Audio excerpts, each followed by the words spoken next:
Hello, and welcome to Macro Minutes. During each episode, we will be joined by RBC Capital Markets experts to provide high-conviction insights on the latest developments in financial markets and the global economy.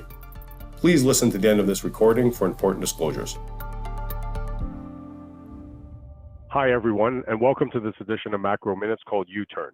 I'm Jason Dahr, your host for today's call, which we're recording at 9 a.m. Eastern Time on November the 7th. The trends in markets that we've seen since June, higher yields, lower equities, wider credit spreads, these pulled a sharp U-turn over the past week. The U.S. 10-year yield, it's down 40 basis points from the highs, and it's provided the impetus for a decent equity and credit rally. On today's call, myself and Blake are going to speak about our views on duration, which are not widely different, but focus on different aspects of fundamentals and technicals. Later, Michael's going to enlighten us on the U.S. economy, and Lori is going to tell us what this all means for the equity market. So the bond market is the tail wagging the dog at the moment, so we're going to get into the weeds on duration with Blake kicking it off and then followed by myself. Great, thanks, Jason. So as you hinted in the opening there, I mean, the narrative shift in price action this last week has really been kind of wild. What I want to do, I just want to really quickly hit on kind of the three main developments in the U.S. last week that were at the center of all this. First was Treasury's refunding announcement, which was one of the most highly watched refunding announcements that I can remember, at least in my career. The tail risks around supply and demand certainly relaxed a bit on that announcement. Treasury came out with a slightly smaller deficit forecast than expected. They pulled back a bit on long end issuance, but we didn't necessarily see that announcement or that pullback as a game changer. As we noted in the piece that we put out after the refunding announcement, our modal view on term premium from here continues to be fairly benign. But we still see the risk around it is skewed to the upside. To that point, there's going to be a lot of eyes on the 3-year, 10-year, and 30-year options this week. I think even if we have kind of priced in the overall stock of supply coming, there's still the possibility that these flow effects, as markets have any difficulty digesting the supply, still put some upside pressure on yields. So a lot of people watching those auctions this week. On the FOMC meeting, markets has interpreted the meeting as modestly dovish, but I think that interpretation mostly relies on this assumption that there was really any set of circumstances in which Powell would have come out and talked up the September FOMC dots. I think the Fed speak into the meeting, including Powell himself, who we heard extensively from, were all pretty clear that the bar to hiking, again, was very, very high. So I think not confirming that additional hike in the September dots, which is really what markets were focusing on, especially with only one meeting left in that forecast horizon, really shouldn't have come as much of a surprise to markets. So we didn't really see that quite as dovish, at least relative to expectations, as the market did. The third point, beside the quarterly refunding and FOMC, was obviously the data. Mike's going to talk about this a bit more later, but I did just want to say that 150K jobs isn't exactly the sign of an imminent recession that I think many commentators on Friday seem to be making it out to be. Just two quick observations I'll make. Again, Mike will talk about the data a little bit more later. The 3-month moving average for NFP is still higher than it was at the September FOMC meeting. And remember, at that meeting, FOMC members were all boosting their economic forecasts and dot plot projections. And the other thing, as for ISM numbers, both on service and manufacturing side, both of the prints this last week represented the fourth lowest prints of last year. So really, kind of the doomsday kind of commentary that surrounded a lot of the data this week, I think, was a bit overdone. We're not trying to write any of last week's data off. I mean, it was absolutely soft on multiple fronts, and certainly going to provide some fuel to the Fed that clearly is looking for a reason not to hike again. But again, in our view, that was already largely consensus. But I think everyone needs to take a bit of a deep breath. Only 7 days ago, our client conversations were all largely hand-wringing over the back-to-back strength in NFP, CPI, retail sales, GDP. All this concern about supply and demand imbalances, questions about how we're possibly going to get to our year-end target for 10s at 450, or challenges to our call for cuts in the back half of next year. The way the narrative really seemed to be shifting on Friday, it almost felt like we were going to have to start justifying our calls from the other side over the coming weeks, basically explaining why we don't have a hard landing or cuts priced into the first half of next year. I do think that's calmed down a little bit. The partial retracements in yield this week have taken a little bit of the pressure off of those conversations that were really ticking up late on Friday afternoon. But still, it's pretty clear that there has been a pretty sizable shift in the narrative. Just to sum up before I pass it on, we don't necessarily disagree with the direction of rate moves last week. I do think the violence of the rally was significantly exaggerated by stop outs, a very crowded short positioning. But for us, it's really more the degree to which the narrative seemed to flip from this kind of soft landing, even really reacceleration, back to hard landing that I think was a bit of the overshoot. Medium term, we're pretty neutral on duration, maybe a slight bullish steepening lean. That's mostly because we're within about 10 basis points of most of our year-end forecasts across the curve. Not only that, but at these current levels, the risks around our forecasts are much more balanced than I think they were even a week or 2 weeks ago. And it now seems very unlikely to us that we're going to challenge the yield highs that we reached several weeks ago, at least before year end. But I will say that in our view, the reduction of these upside yield risks hasn't really necessarily come with a boost to downside. We actually have just increased our conviction in those kind of modal views, which again includes kind of 450 by year end, no more hikes from the Fed, and cuts starting in June of next year.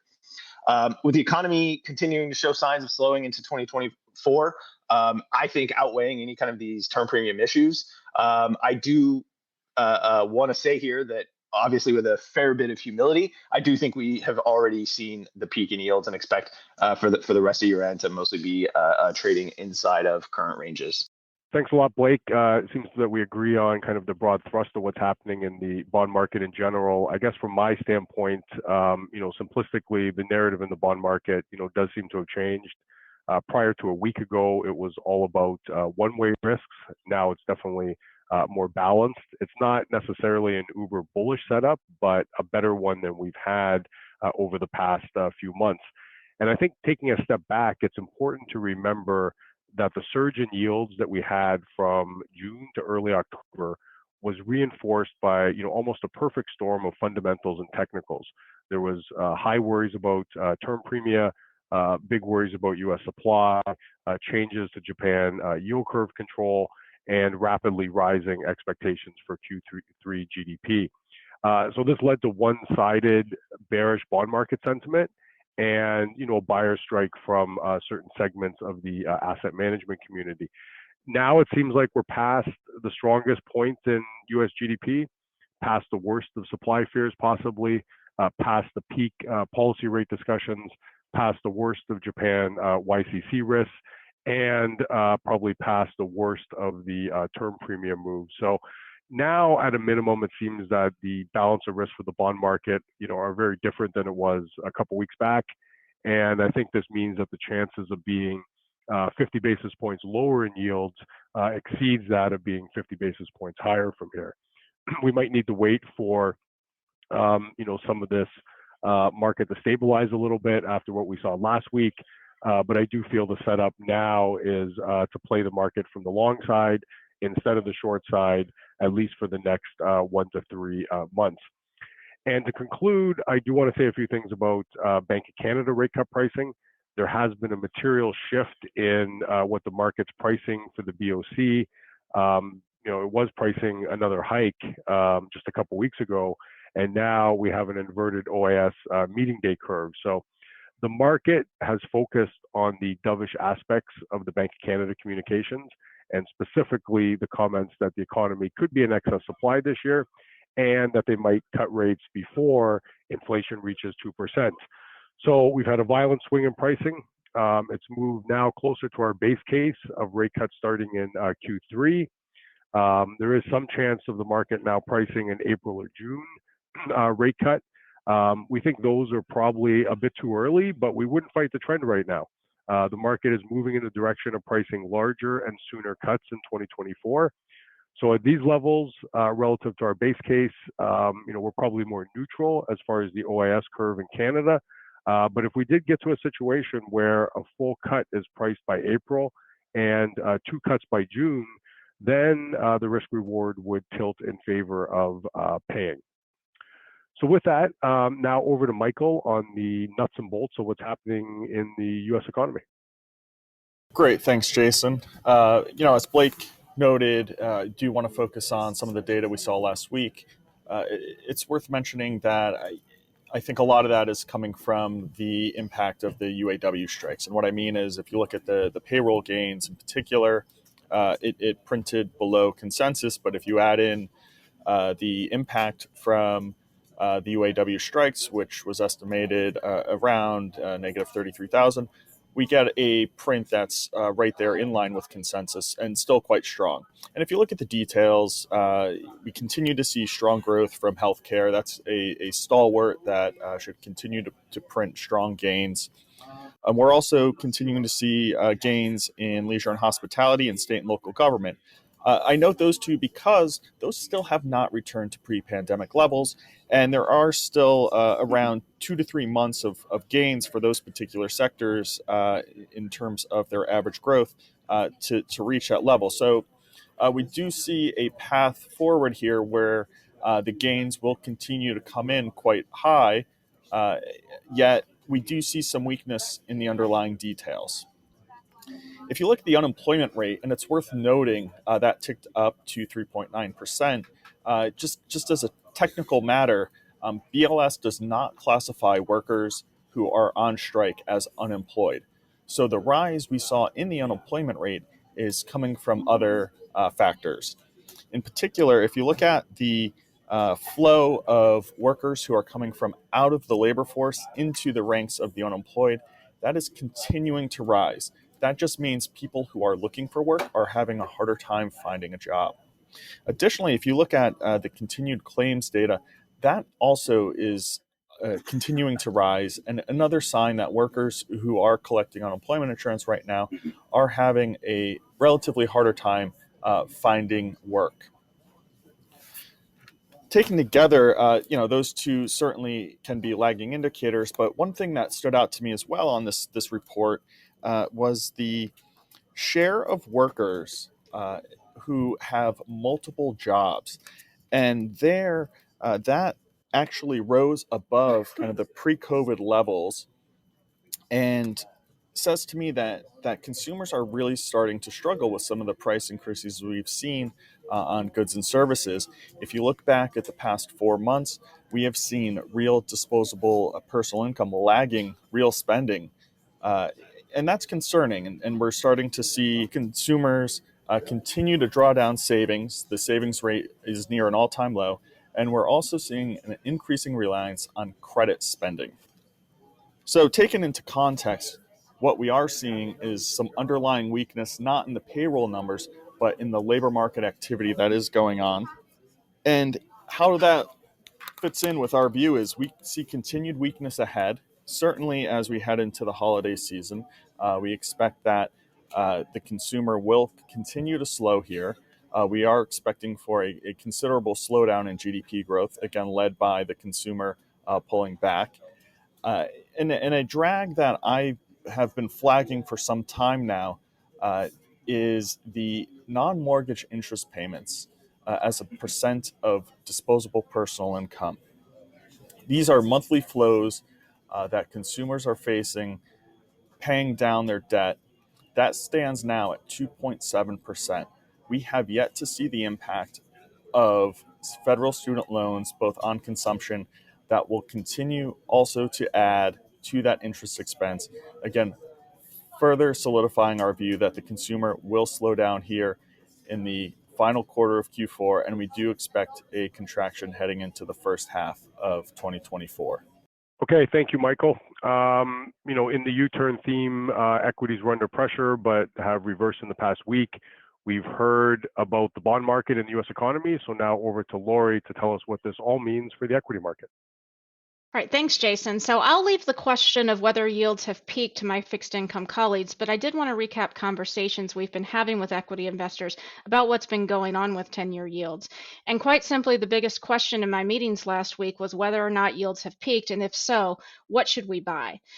We've taken a look in the past at sector performance relative to the S&P 500 over time, and then looked at the correlation of those performance with moves with 10-year yields. What the historical playbook says is pretty simple. middle. It says you want to sell energy, materials, and other cyclicals and buy growth sectors, especially communication services and consumer discretionary, if you think that yields have peaked. When we talked about the growth sectors that are potential beneficiaries, communication services and consumer discretionary, we've really emphasized that between the two, we do see better valuations in the communication services sector, which does have a number of key internet names, media, and entertainment as well. It's worth noting that in these conversations, there was really an excitement among equity investors that I frankly just hadn't seen in a while. Equity investors have been telling me for the last few months that they feel quite stuck, unsure of how to proceed, and we really did have a renewed sense that they were ready to act. In terms of some of the other interest rate related pieces of analysis that have been getting traction in our meetings, I'd call out a couple things. First off, our equity risk premium analysis. We too keep a very close eye on the earnings yield of the S&P 500 less the 10-year Treasury yield. And basically, the two have been close to parity recently. And this is really a reversal of conditions that have been in place since the tech bubble. But at the same time, it's also a return of conditions that really were seen throughout the 1990s when stocks did just fine. We had a very healthy equity market. One of the things that really caught investors' attention was that we've run a back test against different levels of the earnings yield gap against 12-month forward S&P 500 returns. And even though basically the two are at parity, we're still in an environment where you get pretty strong 12-month forward gains in the S&P 500 over time. There are levels where the earnings yield gap will foretell negative returns in the equity market over the next 12 months, but we simply haven't gotten to those yet. Another chart we've talked about a lot recently looks at how equities do when yields are rising, and we found that the S&P 500 continues to post strong gains when surges in the yield are 275 basis points or less, but stocks do tend to fall when the surges are more than that. If we use post SVB as our starting point, it's been about 168 basis point move if you look at the recent high. And that really contrasts with what we saw in 2022 when equities got hit quite hard, but the total surge in yield totaled about 305 basis points. So what we've been through just hasn't been bad enough to take stocks down historically. And one last thought from me, kind of getting away from the surge in yields a bit, I think the bigger picture context here is that this move in interest rates did really help equities out in a certain way, in that it took equity investor sentiment down to oversold levels. So we have a lot of high frequency data points that we monitor, and last week something quite exciting happened on the AAII survey. We monitored net bullishness, and we found that that indicator went one standard deviation below the long-term average on the 4-week average. That reverses a move we had seen back in August when that indicator hit one standard deviation above the long-term average. So we've gone very quickly from excessive bullishness to really, really deep pessimism. And historically, the S&P 500 has been up about 14% when you've hit that one standard deviation mark below the long-term average. So I think this is a really positive development for equities and improves the setup for 2024. So that's it from me. If anyone does have any questions on equities, the bond market, please reach out to your RBC representative. This content is based on information available at the time it was recorded and is for informational purposes only. It is not an offer to buy or sell or a solicitation, and no recommendations are implied. It is outside the scope of this communication to consider whether it is suitable for you and your financial objectives.